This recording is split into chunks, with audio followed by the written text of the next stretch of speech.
Vous êtes sur France 24 et vous avez raison. Bienvenue dans votre journal de l'Afrique. À la une ce soir, édition spéciale Rwanda, 30 ans après le génocide des Tutsis. Plus de 800 000 personnes sont mortes en 3 mois au printemps 1994. 100 jours de commémoration pour les victimes dans le pays. Comment faire société alors que les anciens bourreaux vivent aux côtés des victimes ? Quel rôle la France a-t-elle joué dans ce génocide ? L'Hexagone pouvait-elle arrêter le génocide ? Élément de réponse avec nos invités. Marcel Kabanda, président d'Ibuka France, l'association pour la mémoire des victimes du génocide des Tutsis. Laurent Larcher, journaliste à La Croix, et François Robinet, maître de conférence en histoire contemporaine à l'université de Versailles-Saint-Quentin en Yvelines.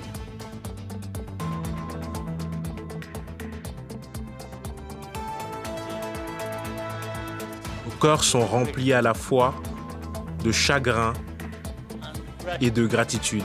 Nous nous souvenons de nos morts et nous sommes également reconnaissants de ce que le Rwanda est devenu. La tragédie du Rwanda est un avertissement. Le processus de division et d'extrémisme qui conduit au génocide peut se produire n'importe où s'il n'est pas contrôlé. Can happen anywhere if left unchecked. Vous le voyez sur ces images, Paul Kagame qui a présidé ces cérémonies en hommage aux victimes du génocide des Tutsis au Rwanda. Je vous propose pour débuter cette édition spéciale d'aller retrouver Clément Diroma, notre correspondant à Kigali.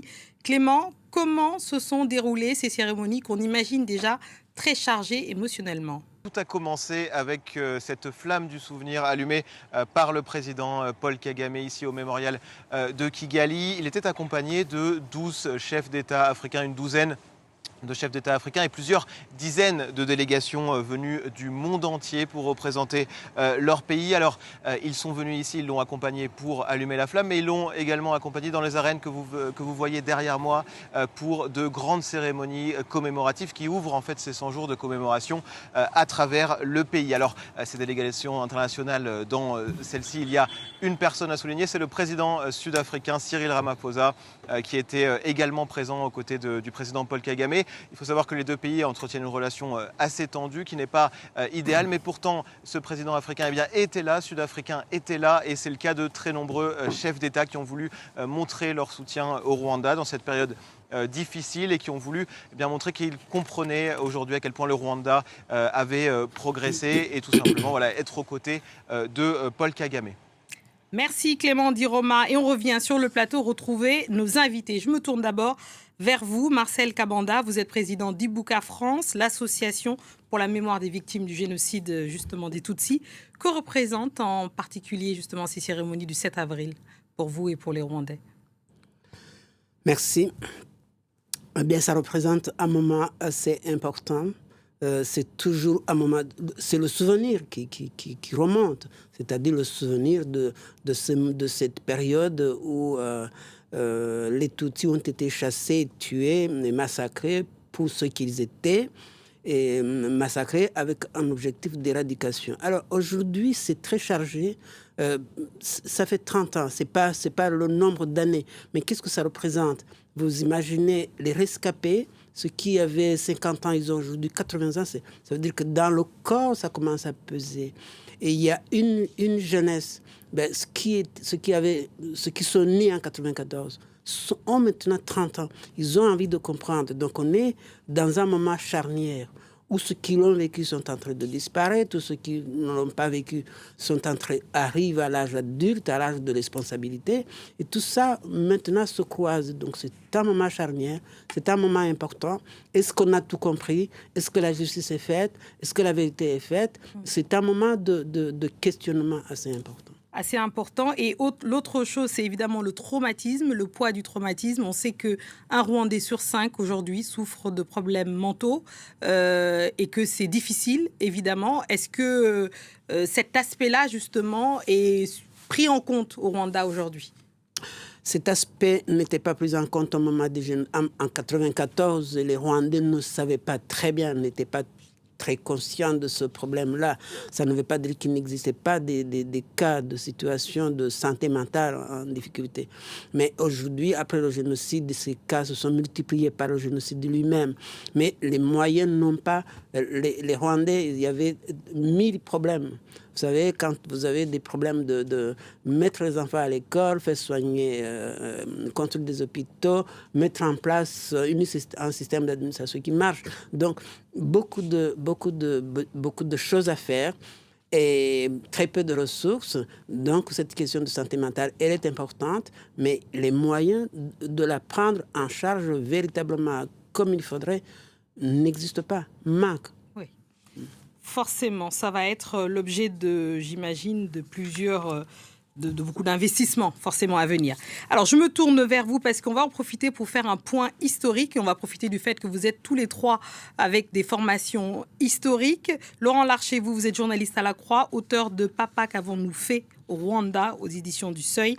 Et François Robinet, vous êtes maître de conférence en histoire contemporaine à l'université de Versailles-Saint-Quentin en Yvelines. Justement, je me disais, on reste avec vous, François Robinet. Souvent, on entend dire donc le génocide au Rwanda, qui a eu lieu au Rwanda en 1994, a commencé le 7 avril. Est-ce qu'on peut d'ores et déjà dire qu'un génocide, ça ne commence pas à un jour précis et qu'il y a plusieurs faits, évidemment, qui préparent les esprits? Oui, tout à fait. Donc, un génocide, effectivement... se prépare, se pense, se conceptualise, s'organise, s'inscrit dans un temps long. C'est-à-dire que là, on célèbre la 30e commémoration, mais il faudrait revenir sur de nombreuses étapes qui ont conduit dans un premier temps à des formes d'exclusion de la population Tutsi du Rwanda. Il faut savoir qu'entre 1959 et 1990, les Tutsis du Rwanda subissent des persécutions, des pogroms, des massacres en 1959, en 1963, en 1973, que des centaines de milliers de Rwandais Tutsis sont contraints de quitter leur pays, de s'exiler à l'étranger, qu'ils subissent aussi des formes de discrimination à l'emploi ou à l'école, donc un statut quasiment de sous-citoyen en fait au Rwanda.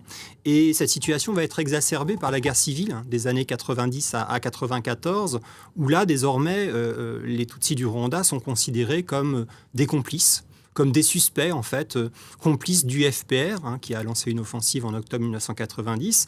Et donc, leur vie est menacée de manière quasi constante à partir d'octobre 90 parce que accusés ou suspectés, qui de cacher des armes, qui de financer le Front patriotique rwandais, qui de d'essayer d'intenter en fait à l'État rwandais, avec en plus désormais des extrémistes qui contrôlent de plus en plus étroitement le pouvoir et qui vont progressivement penser ce programme génocidaire, notamment avec un encadrement de la population au niveau idéologique et administratif. Laurent Larcher, je voudrais qu'on me tourne vers vous justement pour dire, on a entendu, et on l'entend encore, par-ci, par-là, porté par certains intellectuels ou pas d'ailleurs, cette question des deux génocides, de cette thèse des deux génocides, qu'au moment en 1994, les Tutsis ont été massacrés, mais que les Hutus aussi auraient été massacrés. Est-ce que justement, cette thèse, est-ce qu'il y a un consensus aujourd'hui, que ce soit dans la communauté journalistique ou historique, pour dire qu'il n'y a eu qu'un seul génocide et celui des Tutsis en 1994 ? Tout génocide entraîne un contre-discours qui va le nier. On a vu ça avec l'Arménie, enfin plutôt le génocide des Arméniens. Encore aujourd'hui en Turquie, vous avez le gouvernement actuel qui nie l'extermination des Arméniens entre 1915 et 17. Bien entendu, avec la Shoah, en France, chez nous, pendant très longtemps, vous aviez des intellectuels, des docteurs en histoire, alors certes pas nombreux, mais enfin quand même, qui ont estimé que à Auschwitz, on gazait ou on brûlait les poux. Eh bien, ce phénomène, évidemment, se reproduit avec le génocide perpétré contre les Tutsis. Ce qu'il faut comprendre, je crois, c'est que ce génocide, François l'a abordé, n'est pas un jaillissement comme ça de la violence qui serait propre à l'Afrique. Mais bien au contraire, c'est un plan extrêmement sophistiqué, organisé par des intellectuels, des gens intelligents qui vont tromper les plus grandes intelligences françaises, les mieux formés.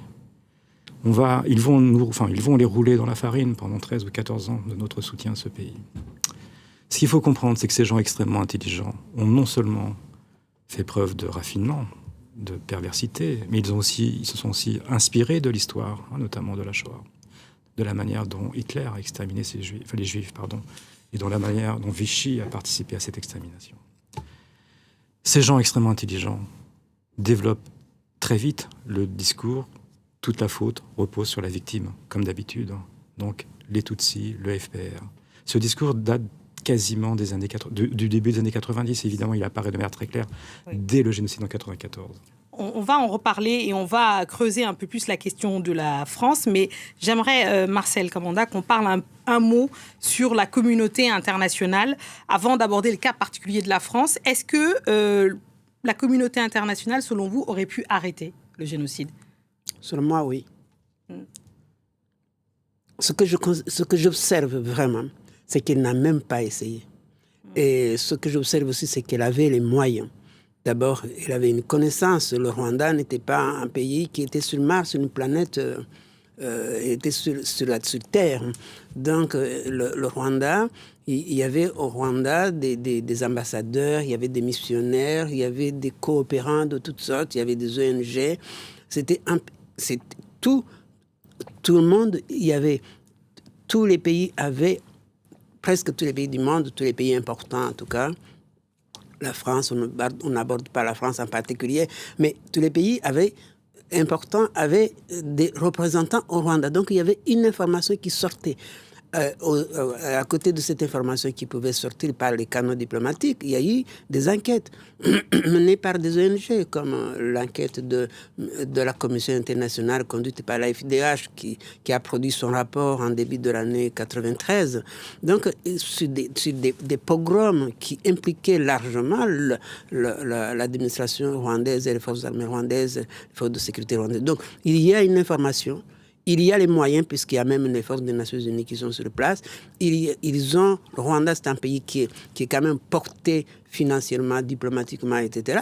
Ils ont des moyens de pression, ils ont des leviers pour amener le Rwanda à faire preuve davantage de respect des droits de l'homme. Donc, voilà. On va aller un peu plus loin sur le rôle particulier de la France. Je vous propose qu'on écoute d'abord le président français Emmanuel Macron et on en parle juste après.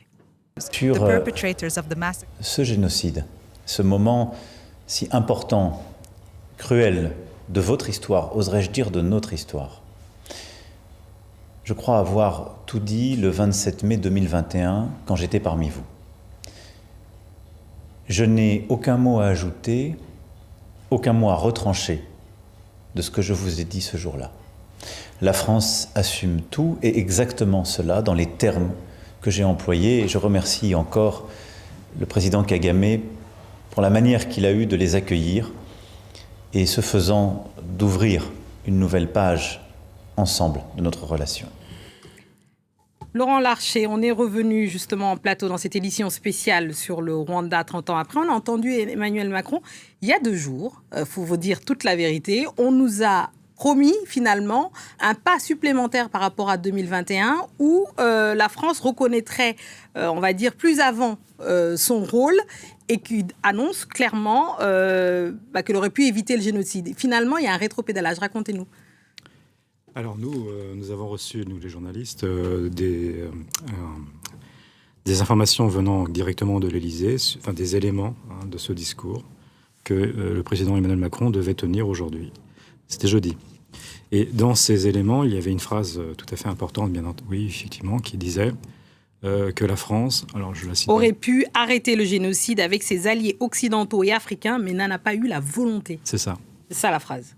Et qui n'est pas dans le discours qui a été diffusé finalement. Et donc, pour la première fois, il faut quand même le noter. Oui, absolument. Il y avait cette expression claire et précise de la part du chef de l'État. Nous savions, enfin plutôt, il savait, la France. Et on dira qui tout à l'heure, évidemment. La France. Oui. Et n'a pas eu la volonté d'arrêter le génocide. Dans le discours de 2021, il y avait une phrase qui disait, qui reconnaissait qu'on avait abandonné les Tutsis aux tueurs, ce qui était déjà considérable. Oui. Mais il nous a semblé, entre l'abandon aux tueurs et savoir qu'un génocide allait se préparer, et avoir la volonté de ne pas l'arrêter, on franchissait une étape supplémentaire, un pas important à nos yeux, sur la responsabilité grave et accablante, effectivement, de la France de l'époque. Évidemment, la question qu'on s'est tous posée, du moins que j'ai posée, c'est qui est la France en 1994 ? Oui, alors vous parlez clairement de Mitterrand. Pas que, il y a un système, mais vous dites dans votre livre clairement qu'il y a une volonté.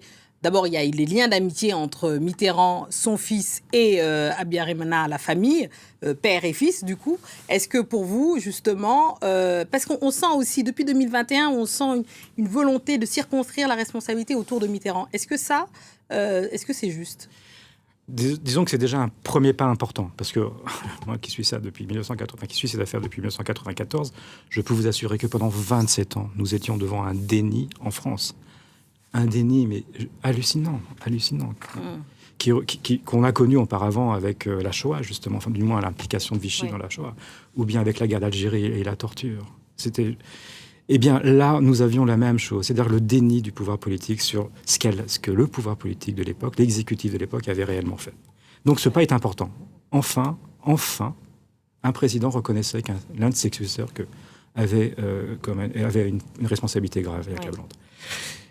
Il y a un lien très fort entre Habyarimana et Mitterrand, c'est vrai. Oui. Il y a un intérêt géopolitique, du moins une mauvaise lecture, je crois, de la géopolitique, conquérir un nouvel espace francophone, le Burundi, le Rwanda étant francophone, certes, mais une ancienne colonie belge, donc on va essayer de l'acquérir.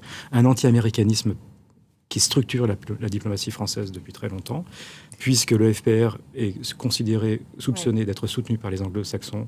Et un racisme, vous dites. Bien sûr. Oui, et vous dites qu'il y a un racisme évident là-dessus. François Robinet, j'aimerais que vous nous disiez, finalement, le pas qu'on attendait, vous nous direz, Marcel Kamanda, si aussi vous les attendiez, c'est les excuses. Les excuses sont déjà arrivées pour le Veldiv, on se rappelle, avec Jacques Chirac en 1995. Est-ce que ça, c'est inimaginable ou impensable aujourd'hui que le gouvernement français s'excuse pour ce qui s'est passé au Rwanda ? C'est une question qui est difficile. Peut-être que Marcel sera mieux placé pour répondre. Je ne sais pas si lui les attend, mais j'aimerais savoir si vous... Si je dis ça, c'est parce que je pense qu'il faut avant tout le demander en fait aux Rwandais eux-mêmes. En fait, qu'attendent-ils d'un pays comme la France ? Certains n'attendent peut-être plus grand-chose de notre pays. D'autres, au contraire, pensent sans doute qu'effectivement, une forme de reconnaissance un peu plus aboutie encore, peut-être des excuses, peut-être grandirait la France d'une certaine manière et serait une manière d'affirmer, d'afficher une forme de respect, une forme d'empathie pour les victimes, pour les rescapés, pour les familles aussi. Voilà, pour moi, en tant qu'historien, c'est assez difficile. Laurent Larcher, il dit même pour la France. Il dit même pour la France, ça serait important. Pour les Français. Pour les Français, absolument. Cette politique a été faite en notre nom. Exactement. Marcel, justement, Kamanda, vous, est-ce que vous attendiez, est-ce que vous attendez ou espérez les excuses de la France ? Pendant longtemps, je n'y ai pas cru. Donc, je ne les espérais pas. Puisque ce qui m'inquiétait, c'était le déni. C'est le déni qui me préoccupait, le fait que la France était dans une position, il ne s'est rien passé, et même le développement d'un discours sur le double génocide. Vous vous rappelez ce que dit Mitterrand en 1994, les génocides. Oui. Donc ce déni nous préoccupait tellement qu'on ne pouvait pas espérer et attendre qu'il y ait des excuses. Maintenant, petit à petit, au fur et à mesure que la vérité... Même si, je ne sais pas la vérité c'est quoi, c'est quand est-ce que c'est la vérité. En tout cas, on prend le chemin d'élucider un peu cette question. Et il y a moyen d'attendre les excuses, mais quand est-ce que ça viendra, ce n'est peut-être le plus urgent, c'est de sortir de cette situation où on ne sait pas, où on ne sait rien. Par exemple, cette information, cette fausse annonce de jeudi qui est démentie le dimanche, en fait, ça crée un trouble. Ça crée un trouble. Et dans le trouble, face à ça, je ne suis pas en attente d'excuses. Je suis en attente, encore une fois, de la vérité. De la vérité et peut-être de la justice, parce que je sais que dans les différents travaux, et notamment Laurent Larcher dans votre livre, vous dites que, par exemple, que les génocidaires soient rendus, on pense par exemple à la veuve Habyarimana, qui est encore en France, sous le coup d'un mandat international, qui n'a même pas de droit d'être là, c'est ça ? Ouais. Oui, je publie cette semaine dans une grande enquête sur Agathe Habyarimana dans La Croix de l'Hebdo. Ouais. Agathe, c'est une exception extraordinaire, si je peux dire. Ouais. Effectivement, elle est en France, sans papier. Sans papier. Elle est Elle est poursuivie par une plainte depuis 2007 de complicité de crimes de génocide, toujours pas jugée. Toujours pas jugé et encore là. Le Rwanda la réclame Ouais. et la France refuse de l'extrader. De l'extrader. Bon, bah, on se demandera justement que peut-être que la justice est indispensable pour se reconstruire. Merci. Merci beaucoup, Marcel Kabanda, président d'Ibuka France, d'être venu à l'association justement pour la mémoire des victimes du génocide des Tutsis. Merci beaucoup. Laurent Larcher, journaliste à La Croix. On attendra votre papier justement sur Agatha Biramana, auteur de Papa, qu'avons-nous fait au Rwanda? Et je signale pour François Robinet, qui est maître de conférence en histoire contemporaine universelle à l'Université de Versailles Saint-Quentin en Yvelines, qu'il y a une exposition présentée du 14 mai au 12 juillet, c'est ça, 2024, à la Contemporaine, et c'est à Nanterre. Merci beaucoup. Merci d'avoir suivi cette édition spéciale consacrée aux 30 ans de la mémoire du génocide des Tutsis au Rwanda. Merci beaucoup. Merci à vous. Merci.